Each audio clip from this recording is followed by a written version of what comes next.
What are you doing on the counter? You silly girl. Yes, I'm talking to you. Why are you on the counter? Hmm? You think those towels are for you? Hi, Dookie. Hi, buddy.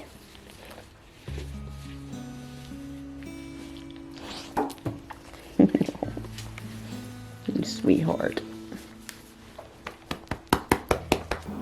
Hey guys, Constance here from CosmopolitanCornbread.com. So Mr. Smith and I are having some company over for dinner tonight.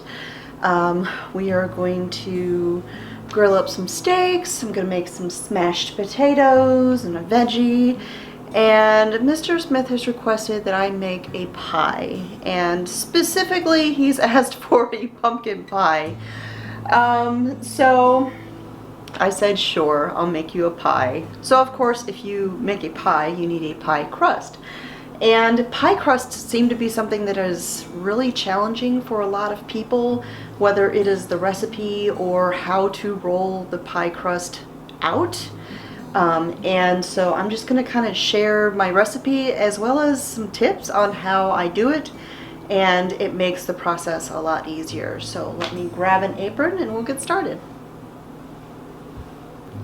Alright, so to make my pie crust, all I need is some all-purpose flour, some cold butter, some salt, and some very cold water. There's ice cubes in here. That is it, just 4 ingredients. And to make my life easy, I do this in my food processor. So I've got my dough cutter attachment in here. Now this recipe takes 2 1/4 cups of all-purpose flour, but I'm not going to put all of the flour in my food processor all at once. I'm just going to put 1 1/4 cups to begin with.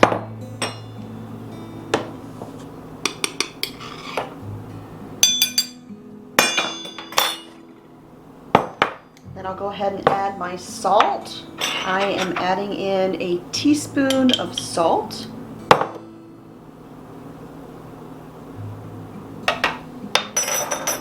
And then I'm going to put in 2 sticks, 1 cup of butter. Again, this is cold butter and it's unsalted butter. And I'm going to cut this butter into pieces. It doesn't really matter what size. I just cut it into chunks to make it a little bit easier when I am pulsing this. It'll just mix in a little bit faster if you do it this way. About, I don't know, 1/4 of an inch to 1/2 inch thick pieces, somewhere around that. Now I know this sounds like a lot of butter, and I suppose it would be, but this actually makes 2 pie crusts. So it ends up being 1/2 cup of butter per pie crust. And a question that I often get is, can I use shortening? Can I substitute the butter? No. Yes, there are recipes that use shortening. I think the classic recipe in the Betty Crocker cookbook, Better Homes and Gardens, I think those have shortening recipes, but this particular recipe I use butter because I love the flavor, I love the texture that it gives the finished crust, and it turns out every time I make this. So now I'm just going to put my lid on here, and I'm just going to pulse my food processor a few times until there's no more pieces of butter that are bigger than, say, the size of a pea. And I will stop when it's just getting to that point. Now, if you do not have a food processor, you can do this by hand with a pastry blender or 2 knives. You can crisscross them in the bowl and cut it up. But because there's a full cup of butter in here, that's going to take you a bit of time. So this just makes it quick and easy.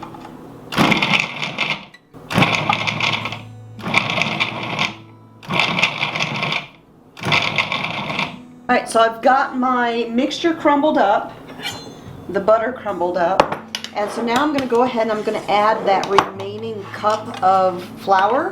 And the reason I didn't put it together all at once or put all the flour in here all at once is because when you're cutting in the butter, it just makes it a little bit easier when you don't have that much flour in there. So now I'm just going to give it a couple more pulses to mix that in.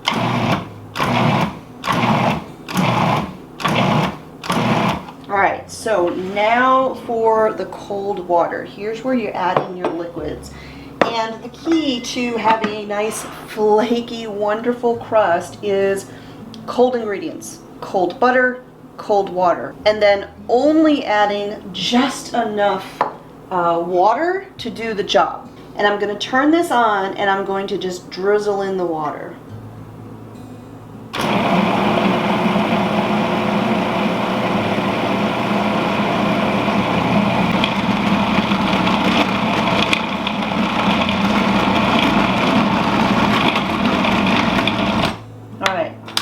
So at this point, I've got a pie crust dough that is still a little bit crumbly looking, but if I take some of it and I pinch it together, it sticks together in a dough. So that's it. We don't need any more water.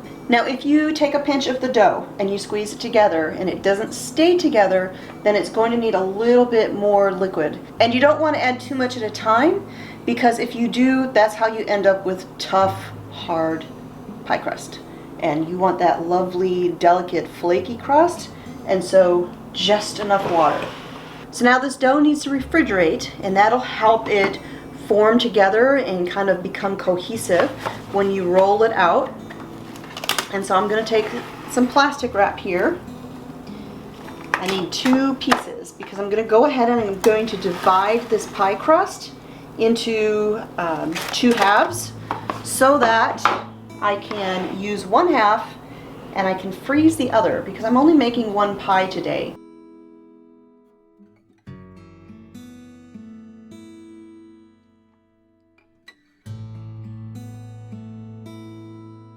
And you could have this recipe and just do, you know, the crust for 1 pie, 1 single crust pie. But I find it's just as easy to make a full recipe and freeze half of it for later. So I'm taking half of the dough and I'm kind of pressing it together into a disc shape. And then I'm going to wrap it up in my plastic wrap.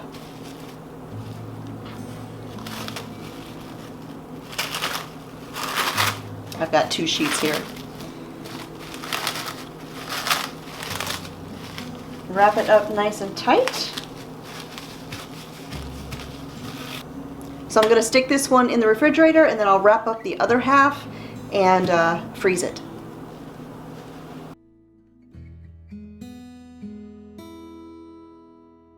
Alright you guys, so I have been outside taking care of a few things and the pie crust has been chilling in the fridge and now it's time to roll it out.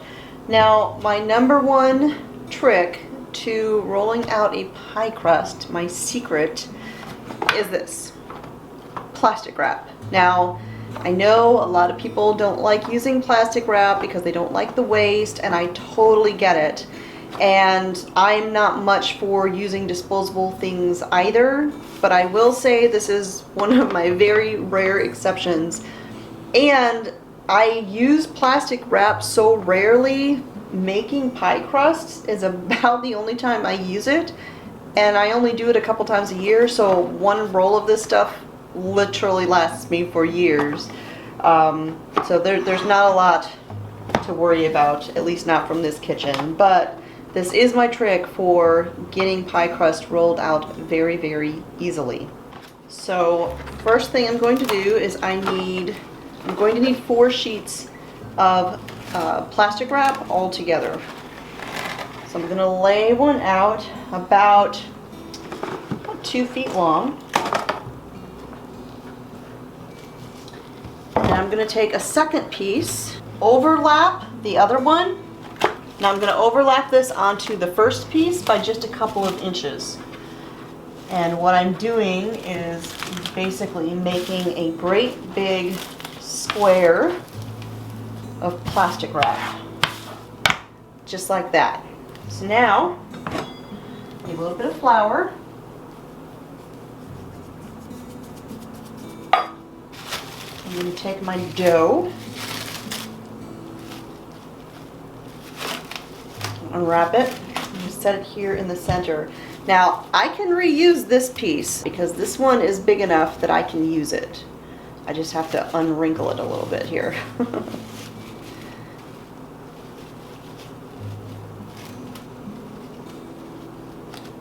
Alright, so I'm going to take this piece and I'm going to lay it down about halfway over my pie crust dough.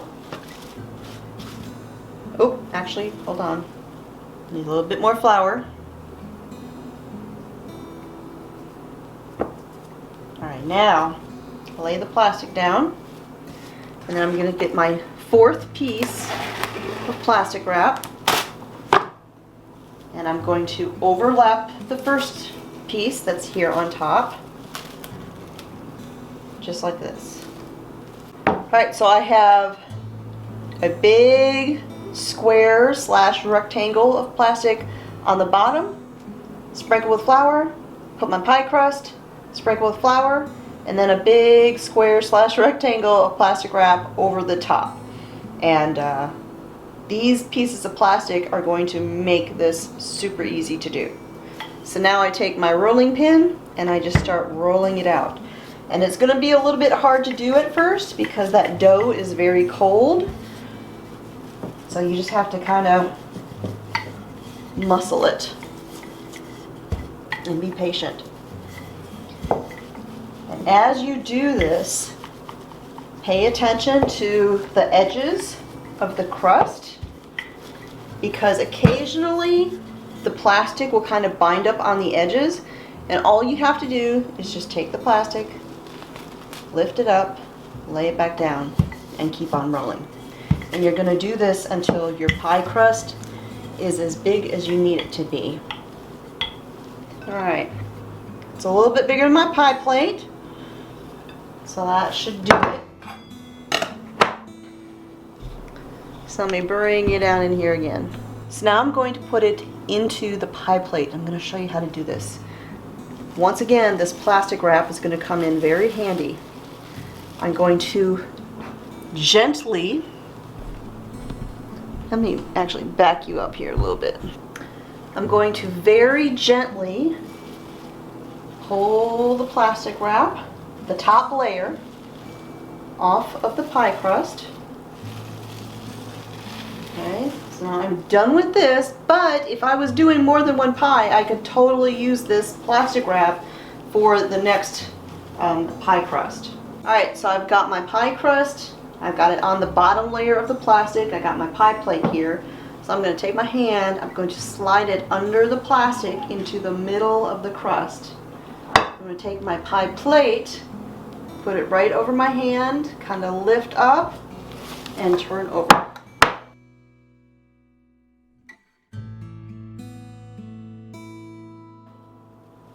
Now the pie crust is in the pie plate. And once again, I'm going to gently remove the plastic.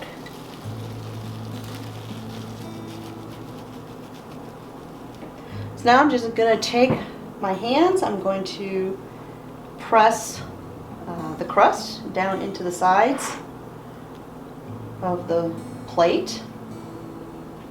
You want to get it kind of firmly down in there. And now I'm just going to shape the edge. Now, here's the thing about pies. Your stomach doesn't care how your crust looks. Your stomach only cares how it tastes. And really, your stomach doesn't care how it tastes. Your taste buds care how it tastes. Real pies, homemade pies, don't have to be perfect. And your crust doesn't have to be perfect. As long as it tastes good, nobody cares. So here is how I shape the edges of my pie crust just to make them look presentable. I'm going to take the edge of the crust and I'm just going to kind of tuck it underneath. You can see how I sort of lift and tuck,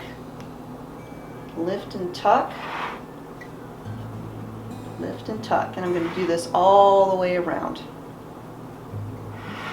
And look, if you've got areas where you don't have much crust edge, that's okay, because in some areas you might have a little bit extra, and you can totally just take some of that extra crust, stick it in there, and squish it in. See, like right here, there's not a lot of crust to work with. That's all right, because I noticed that over here I've got a little bit of excess. It's a little bit thick. So I'm just going to take this, I'm going to lift it underneath, and I'm just going to kind of stick it in there. Now, if you really needed that to bond together, you could just wet it with some water. Just dip your finger in water and dampen that, and it'll kind of glue it together. But again, I really don't care if my pie crusts are perfect. I just want them to taste good. Alright, so I've gone all the way around. Now there's one of two options. You can take a fork and you can press this down all the way around to give that a sort of finished edge. Or what I do is I just kind of take my fingers and actually, let me show you. And I just do that. And as I'm doing this, I'm taking my index fingers and I'm pressing against the side, which helps get that pie crust firmly against the side of the pie plate. And then I use my thumbs to make that little ripple. And as I'm doing this, by pinching it together, you're taking that rolled crust and kind of making it stick together as well. And again, it don't have to be perfect, you guys. It's just gotta taste good. So there you go. That easy.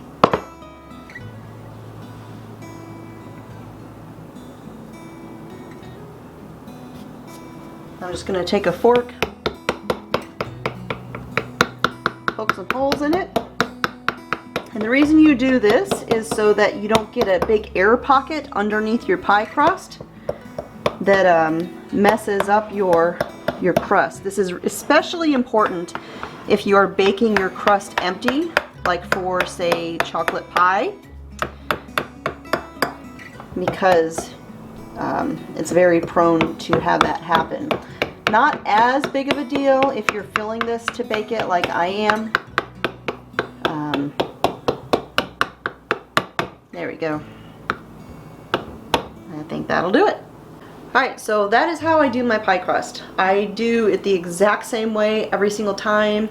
Doesn't matter if I'm making steak pot pie or Granny Compton's butterscotch pie. So savory, sweet, doesn't matter. I pretty much always use this pie crust. So I hope that helps you. Hope that makes it maybe a little bit more easier if you find pie crusts intimidating. They don't have to be. If you have any questions, leave them in the comments down below. I will be sure to address them.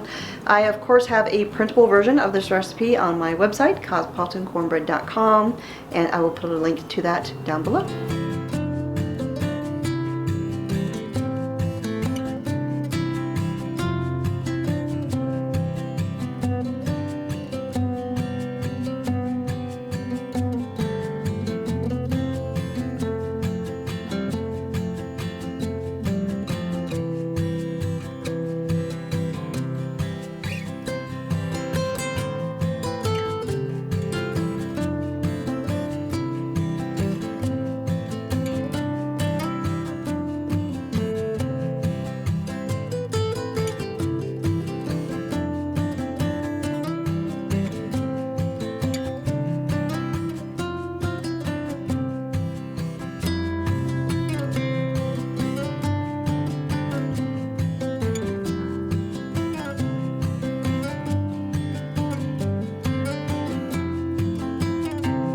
Now before I wrap this up, if you are watching this video, there's a good chance you are getting ready to make a pie, and if it happens to be a pumpkin pie. Now if you are interested in learning how to make your own pumpkin puree from fresh pumpkins from the farmer's market or from your garden pumpkin patch, I have a tutorial that takes you through that process. It is super easy to make, and I will put a link to that video down below. And if you're anything like me, then a slice of pumpkin pie is not complete without whipped cream. And I also have a recipe on my website, cosmopolitancornbread.com, where I show you how to make whipped cream that doesn't fall.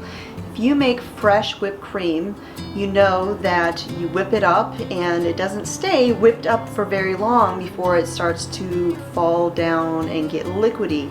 However, there is a special trick and you can have whipped cream that doesn't fall, and that is perfect for recipes for desserts that call for things like the frozen whipped topping that you don't necessarily want those ingredients. You can use this stable whipped cream in those types of recipes. So I will put a link to that down below as well. So that is it. Thanks for joining me here in the Homestead kitchen. My name is Constance from Cosmopolitan Cornbread, and I will talk to y'all next time.